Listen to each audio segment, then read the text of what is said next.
안녕하십니까? 우리의 삶과 역사 속에 숨겨진 깊은 이야기들을 함께 나누는 시간입니다. 오늘 우리는 인간의 마음 가장 깊은 곳에서부터 시작되는 하나의 질문, 바로 사랑에 대해 이야기해보고자 합니다. 특히 우리가 어떻게 신의 사랑을 이해하고 그 사랑이 우리의 삶을 어떻게 변화시킬 수 있는지에 대한 놀라운 여정을 떠나보려 합니다. 오늘 이 이야기가 여러분의 마음에 깊은 울림을 준다면 구독과 좋아요를 통해 이 따스한 빛을 더 많은 분들과 나눠주시길 바랍니다. 여러분의 작은 행동 하나가 지친 누군가에게는 큰 위로와 희망의 씨앗이 될 수 있습니다. 이 말씀을 듣는 모든 분들의 삶에 하나님의 평안과 축복이 가득하기를 진심으로 기도합니다. 자, 이제 시작하겠습니다. 혹시 여러분께서 하나님께 무언가를 간절히 구할 때가 있으신가요? 그것이 지혜를 구하는 기도이든, 나아가야 할 길을 알려달라는 간구이든, 혹은 그저 당신의 삶에 무언가 특별한 일이 일어나길 바라는 소망이든 말입니다. 그 어떤 기도라도 좋습니다. 여러분의 기도에 은혜로운 5단어를 한번 덧붙여 보시길 권합니다. 바로 주님께서 나를 사랑하시기 때문에입니다. 우리가 삶의 중요한 결정을 내릴 때 그 해답은 바로 우리를 향한 하나님의 사랑의 마음을 들여다볼 때 발견됩니다. 많은 경우 우리는 하나님께서 우리를 얼마나 사랑하시는지에 대한 이해가 부족하기에 삶의 어려움 앞에서 어찌할 바를 모릅니다. 하지만 하나님께서는 우리가 이것을 깨닫길 원하십니다. 진정한 사랑이란 우리가 하나님을 사랑하는 것에서 시작되는 것이 아니라 하나님께서 우리를 먼저 사랑하셨다는 사실에서 출발한다는 것을 말입니다. 여러분의 사랑이 아닌 여러분을 향한 하나님의 사랑, 바로 그것이 모든 것을 변화시키는 열쇠입니다. 그 변치 않는 사랑에 온전히 기댈 때 여러분의 믿음은 이전과는 비교할 수 없을 만큼 강력하게 역사하기 시작할 것입니다. 이것은 삶의 모든 관점을 바꾸는 놀라운 경험입니다.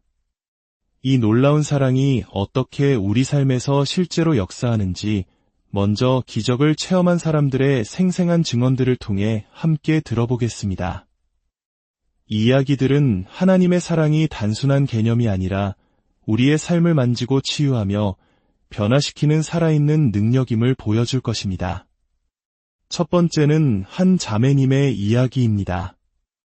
그녀는 정기 건강검진을 받으러 갔다가 초음파 검사 중 이전에 없던 새로운 종양 2개를 발견했습니다. 의사는 종양의 그림자가 보인다며 악성일 가능성을 확인하기 위해 즉시 종양 표지자 검사를 의뢰했습니다.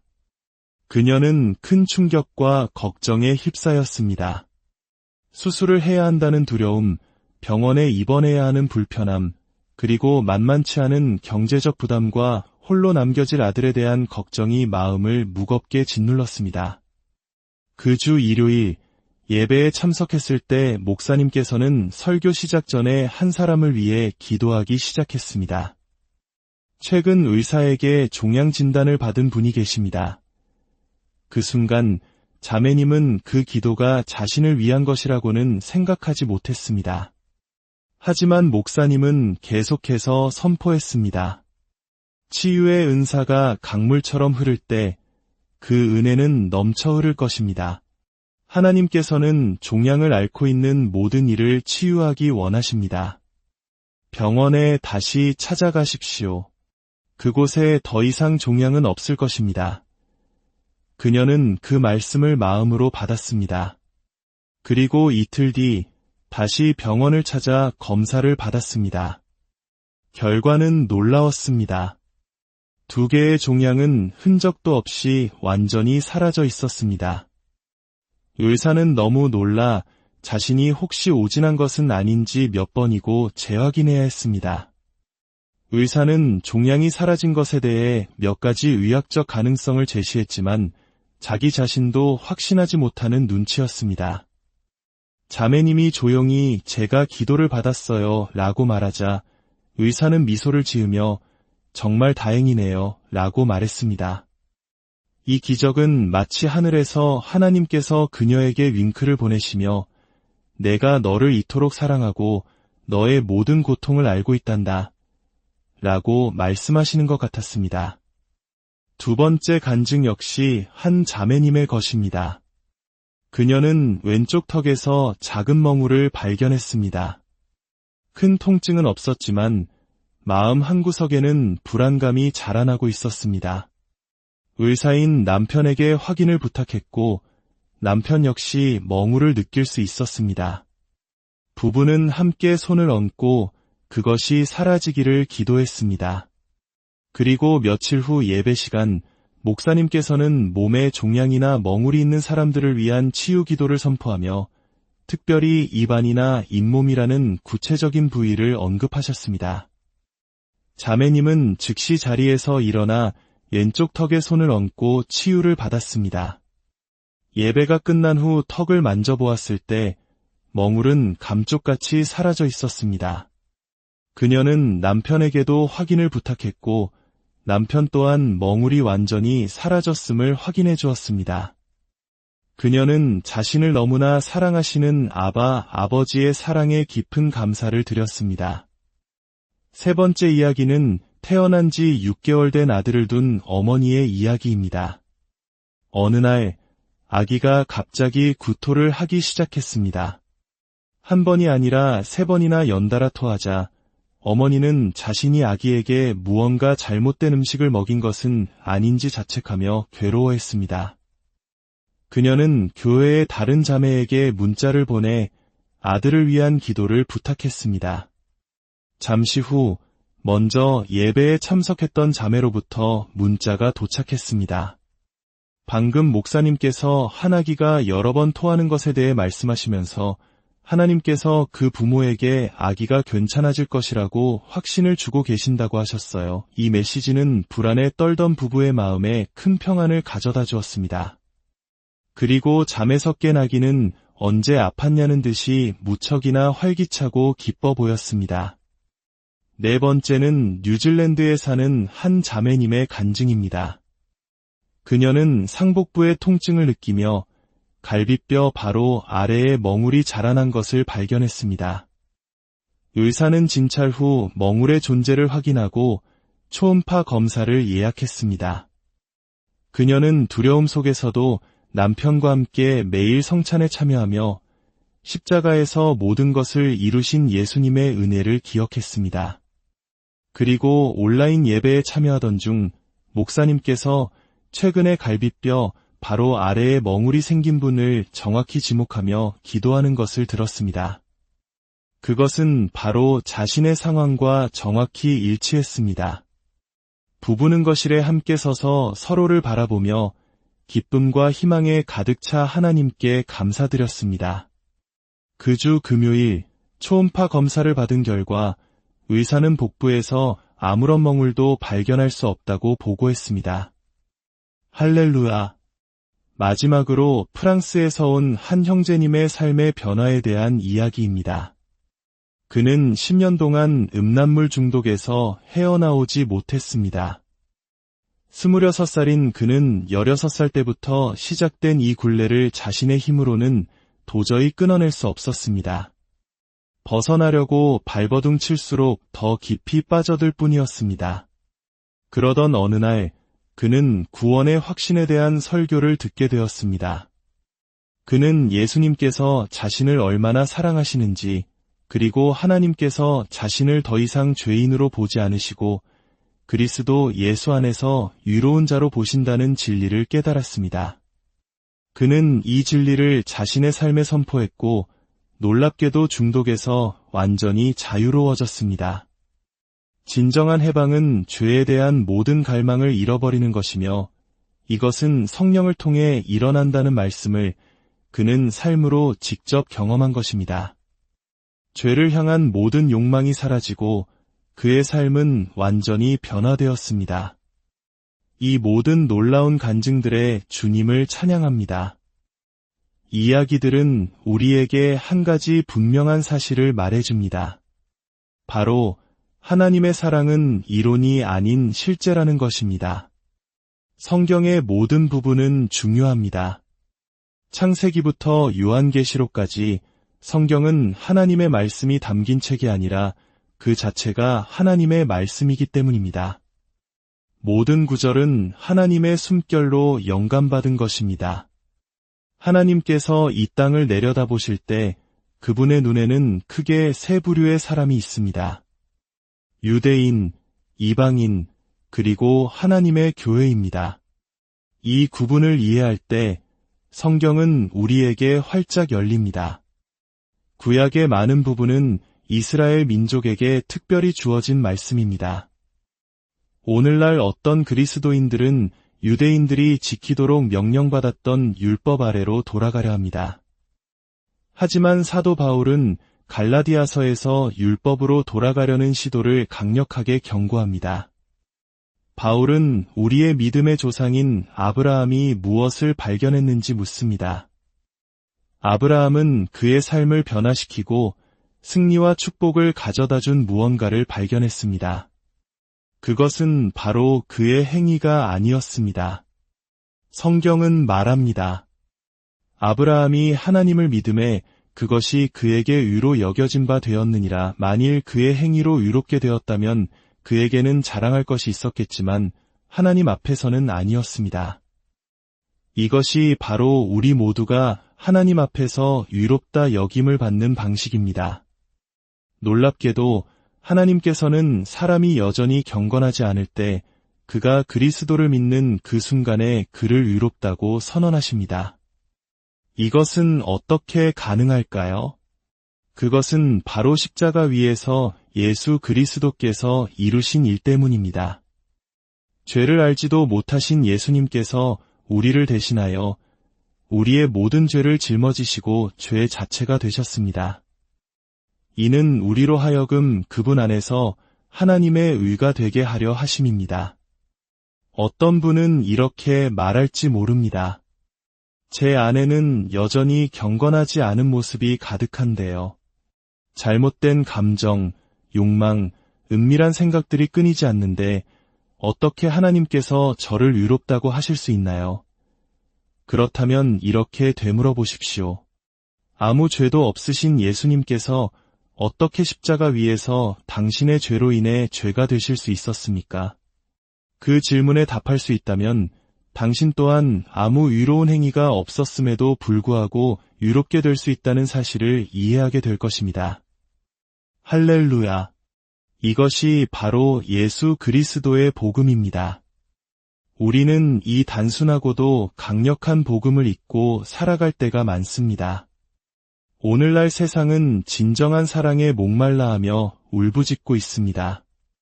최첨단 기술과 인공지능이 발전해도 사람들의 마음은 공허하고 정신적 고통을 겪는 이들은 늘어나고 있습니다. 가정은 깨어지고 세상은 분노로 가득 차 있습니다. 예수님의 그 귀한 사랑을 그들은 들어본 적이 없기 때문입니다. 이제 예수님께서 십자가를 지시기 전 제자들과 함께한 마지막 밤의 다락방으로 가보겠습니다. 그곳에서 예수님께서는 그들을 향한 사랑의 가장 깊은 비밀을 보여주셨습니다.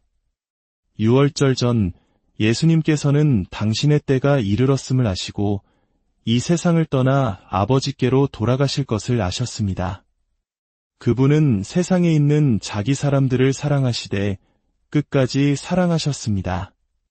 저녁 식사가 끝났을 때 마귀는 이미 유다의 마음에 예수님을 팔려는 생각을 넣었습니다. 그러나 예수님께서는 그 배신을 의식하기보다 아버지께서 모든 것을 자기 손에 맡기신 것과 자기가 하나님께로부터 오셨다가 하나님께로 돌아가실 것을 아셨습니다. 모든 권능을 손에 쥐고 계셨음에도 불구하고 그분은 자리에서 일어나 겉옷을 벗고 수건을 가져다가 허리에 두르셨습니다. 그리고 대야에 물을 떠서 제자들의 더러운 발을 씻기시고 그 두르신 수건으로 닦아주기 시작하셨습니다. 진정한 겸손은 자신이 누구인지 얼마나 큰 사랑을 받고 있는지를 아는 사람만이 보일 수 있는 태도입니다. 불안하고 인시큐어한 사람들이 교만해지기 쉽습니다. 하지만 우리는 우리를 사랑하시는 아버지를 알고 그분께 속해 있음을 압니다. 예수님께서 제자들의 발을 씻기신 행위는 단순히 물리적인 행동 이상의 깊은 상징을 담고 있습니다.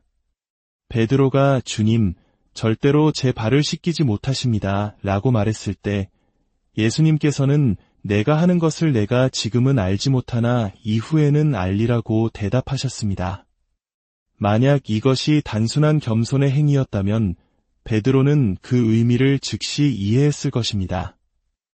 예수님께서 말씀하신 이후는 바로 그분이 부활 승천하셔서 하늘의 대제사장으로서 우리를 위해 지금도 하고 계시는 일을 의미합니다. 우리가 구원받는 순간 우리는 마치 온몸을 깨끗하게 목욕한 것과 같습니다. 이 목욕은 단 한 번으로 충분합니다. 예수님께서는 이미 목욕한 자는 발밖에 씻을 필요가 없느니라. 온몸이 깨끗하니라고 말씀하셨습니다. 그렇습니다. 하나님의 자녀인 우리는 그리스도의 피로 말미암아 온전히 깨끗해졌습니다. 하지만 우리가 이 세상을 살아가는 동안 우리의 발은 세상의 먼지로 더러워집니다. 온갖 부정적인 말, 불신, 유혹에 노출되면서 우리의 영혼은 더러움을 탑니다. 이때 우리에게 필요한 것이 바로 매일의 발 씻음입니다. 이것은 예수님께서 그분의 말씀의 물로 우리의 더러워진 마음과 생각을 씻어주시는 것을 의미합니다. 우리가 성경을 읽고 그리스도 중심의 설교를 들을 때 주님은 우리의 발을 씻어주십니다. 그리고 중요한 것은 발을 씻기신 후에 반드시 수건으로 물기를 닦아주셨다는 점입니다. 이 수건은 성경에서 의를 상징하는 세마포, 즉 리넨천을 의미합니다. 이것은 우리가 말씀을 통해 깨끗함을 받은 후 너는 그리스도 안에서 하나님의 의다라는 확신으로 굳건히 서야 함을 보여줍니다. 우리는 죄책감이나 더러움이 아닌 그리스도 안에서 얻은 위로움의 감각을 가지고 살아가야 합니다. 바로 이 사랑의 행위 후에 예수님께서는 우리에게 새로운 계명을 주셨습니다. 새 계명을 너희에게 주노니 서로 사랑하라. 내가 너희를 사랑한 것 같이 너희도 서로 사랑하라. 이것이 새 계명일까요? 옛 계명, 즉 율법은 내 이웃을 내 자신과 같이 사랑하라고 말했습니다. 이 사랑의 기준과 근원은 바로 나 자신이었습니다. 그러나 우리의 사랑은 불완전하고 이기적일 때가 많습니다. 새 계명은 사랑의 기준과 근원을 완전히 바꾸었습니다. 이제 우리는 예수님께서 우리를 사랑하신 것 같이 사랑해야 합니다. 그렇다면 예수님께서 우리를 어떻게 사랑하셨을까요? 바로 그분이 제자들의 발을 씻기신 것처럼 우리의 모든 죄와 허물을 씻어주시고 우리를 의롭다고 선포하시며 끝까지 품어주시는 그 사랑입니다. 이 사랑을 먼저 깊이 경험하고 깨달을 때 우리는 비로소 다른 사람을 진정으로 사랑할 수 있게 됩니다. 요한일서 4장은 이렇게 증언합니다.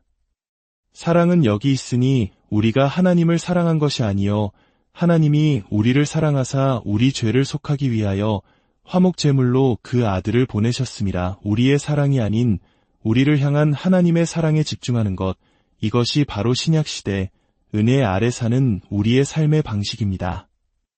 요한은 이 비밀을 알았던 제자였습니다. 그는 자신을 예수께서 사랑하시는 그 제자라고 불렀습니다. 예수님은 모든 제자를 똑같이 사랑하셨지만 요한은 그 사랑을 특별히 더 깊이 믿고 누렸던 것입니다. 최후의 만찬 자리에서 제자 중 한 명이 배신할 것이라는 예수님의 말씀에 모두가 불안해할 때 베드로는 감히 예수님께 직접 묻지 못하고 요한에게 대신 물어봐 달라고 신호합니다. 베드로는 자신의 사랑과 결심에 의지했기에 주님과 거리감을 느꼈지만 요한은 예수님의 사랑에 온전히 기댔기에 그분의 가슴에 기댈 수 있었고 배신자가 누구인지에 대한 답을 들을 수 있었습니다. 우리가 삶의 문제 앞에서 해답과 인도를 구할 때도 마찬가지입니다. 우리는 먼저 요한처럼 예수님의 사랑의 가슴에 기대야 합니다. 구약시대의 다윗 왕은 큰 위기에 처했을 때 대제사장에게 에봇, 즉 대제사장의 의복과 가슴에 다는 흉패를 가져오라고 명했습니다. 그 흉패에는 이스라엘 12지파의 이름이 새겨진 12개의 보석이 박혀 있었습니다. 이것은 대제사장이신 예수님께서 오늘날 우리 한 사람 한 사람을 얼마나 귀한 보석처럼 여기시며 그분의 사랑의 마음에 품고 계시는지를 보여주는 그림입니다. 다윗은 그 흉패를 바라보며 하나님께 물었습니다. 제가 저들을 추격해야 합니까? 그러자 하나님께서는 흉패의 보석에 새겨진 글자들을 빛나게 하심으로써 추격하라는 단어를 만들어 응답하셨습니다. 지혜와 인도는 바로 우리를 보석처럼 여기시는 하나님의 사랑의 마음을 바라볼 때 주어집니다. 그러므로 여러분, 삶의 어떤 문제 앞에서든 어떤 기도를 드리든지 먼저 그분의 사랑 위에 굳건히 서십시오. 그리고 이렇게 기도하십시오. 하나님 아버지, 저를 도와주십시오. 저에게 지혜를 주시고 길을 열어주십시오. 다른 이유 때문이 아니라 그저 아버지께서 저를 사랑하시기 때문에. 여러분이 그분의 사랑에 의지할 때 여러분의 믿음은 살아 움직이기 시작하고 삶의 모든 관점은 변화될 것입니다. 이것이 바로 다락방에서 시작된 우리에게 주어진 가장 위대한 사랑의 비밀입니다. 이 시간, 이 진리의 말씀을 마음에 품고 우리를 향한 그 놀라운 사랑을 온전히 믿고 받아들이는 여러분 모두가 되시기를 바랍니다. 그리고 그 사랑으로 서로를 사랑하며 세상에 빛을 비추는 복된 삶을 살아가시기를 주님의